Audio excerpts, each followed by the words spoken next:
जय श्री राम मित्रों, आइए आज हम लोग इस विषय पर चर्चा करेंगे कि प्रायः लोग यह प्रश्न करते हैं कि हमने अपने जीवन में कभी कोई गलत कार्य नहीं किया, हमने अपने पूरे जीवन में अच्छा ही अच्छा किया, अच्छा करने के बाद भी हमें दुख मिल रहा है, अच्छा करने के बाद भी हमें निरंतर कष्ट की प्राप्ति हो रही है।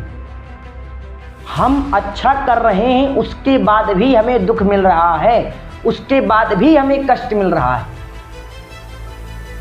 यहां तक भी समझ में आता है, लेकिन इसके आगे सबसे बड़ा प्रश्न तो ये है कि जिस व्यक्ति ने अपने पूरे जीवन में कभी अच्छा कार्य नहीं किया, जिस व्यक्ति ने कभी भी कोई भी अच्छा कार्य नहीं किया, उसको कोई कष्ट नहीं है, उसको तो सुख और केवल सुख की प्राप्ति हो रही है, उसे कभी कोई दुख नहीं मिल रहा है।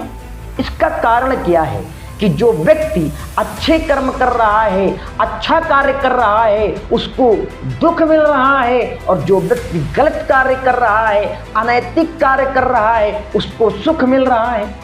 ऐसा क्यों?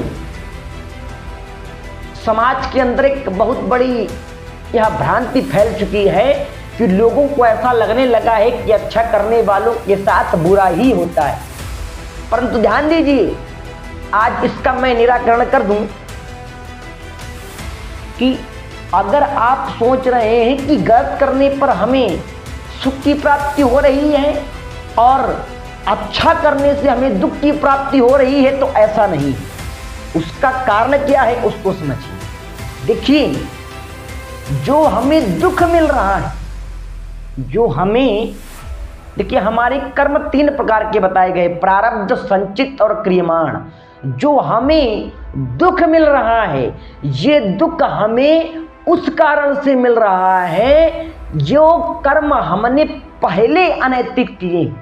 जो हमने अनैतिक कर्म इसके पूर्व में किए हैं, पहले किए हैं या पूर्व जन्म में किए हैं, उन अनैतिक कर्मों का दंड, उन अनैतिक कर्मों का दंड हमें इस कष्ट के रूप में मिल रहा है। अब आप प्रश्न करेंगे कि तो फिर जो हम अच्छा कर रहे हैं इसका परिणाम? तो जो आप अच्छा कर रहे हो इसका परिणाम आपको आगे देखने को मिलेगा। जो आप अच्छा कर्म कर रहे हो, इस कर्म का फल आपको आगे सुख के रूप में मिलेगा। और जो अभी आपको दुख मिल रहा है, ये जो आप अभी अच्छे कार्य कर रहे हो, इनका परिणाम नहीं है। ये परिणाम उस समय का है जब आपने अनैतिक कार्य किए थे, तब भगवान ने आपको कोई कष्ट नहीं दिया। आपको विश्वास हो गया कि अनैतिक कार्य करने से कोई दंड नहीं मिलता, परंतु भगवान उन्हीं अनैतिक कार्यों का दंड आपको आज दे रहा है।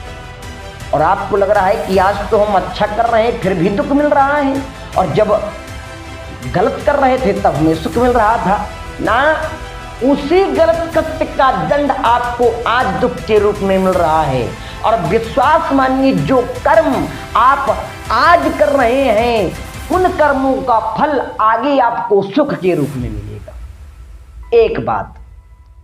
दूसरी बात, देखिए बड़ा गंभीर विषय है, इसको समझना पड़ेगा। प्रत्येक समाज के व्यक्ति को समझना पड़ेगा, क्योंकि ये भ्रांति आज इस वीडियो के माध्यम से पूर्ण रूप से समाप्त हो जानी चाहिए। अब प्रश्न है कि जो व्यक्ति गलत कार्य कर रहा है उसको सुख क्यों मिल रहा है? तो उसको सुख मिलने का कारण ये है कि उसने पूर्व समय में जो अच्छे कर्म किए हैं, उसने पूर्व जन्म में जो अच्छे कृत्य किए हैं, उनका परिणाम उसे आज सुख के रूप में मिल रहा है। जो व्यक्ति आज अनैतिक कार्य कर रहा है, अनैतिक कर्म कर रहा है, उसे सुख मिल रहा है, तो इसका तात्पर्य ये नहीं है कि अनैतिक कर्मों का फल सुख होता है ना। जो कर्म पहले अच्छे किए गए हैं, उनका परिणाम हमें आज सुख के रूप में मिल रहा है। और आज जो हम अनैतिक कार्य कर रहे हैं, गलत कार्य कर रहे हैं, इनका परिणाम हमें आगे दुख के रूप में भोगना पड़ेगा। ये है निर्णय। निर्णय ये है कि जो अच्छे कर्म करते हैं उन्हें दुख क्यों मिलता है? उन्हें दुख नहीं, उन्हें सुख मिलता है, परंतु त्वरित नहीं। जो कर्म हमने किए हैं उनका फल हमें आगे भविष्य में मिलता है। पहले हमने अनैतिक कार्य किए, उसके बाद हमने अच्छे कार्य किए, तो हमें सीधा अच्छे कार्यों का फल नहीं मिलेगा। पहले हमने अनैतिक कार्य किए हैं तो पहले हमें अनैतिक कार्यों का फल मिलेगा, और बाद में हमने अच्छे कार्य किए हैं तो हमें अच्छे कार्यों का भी सुख आने वाले समय में मिलेगा। करना क्या है? करना ये है कि रखना है हमें धैर्य, रखना है हमें सही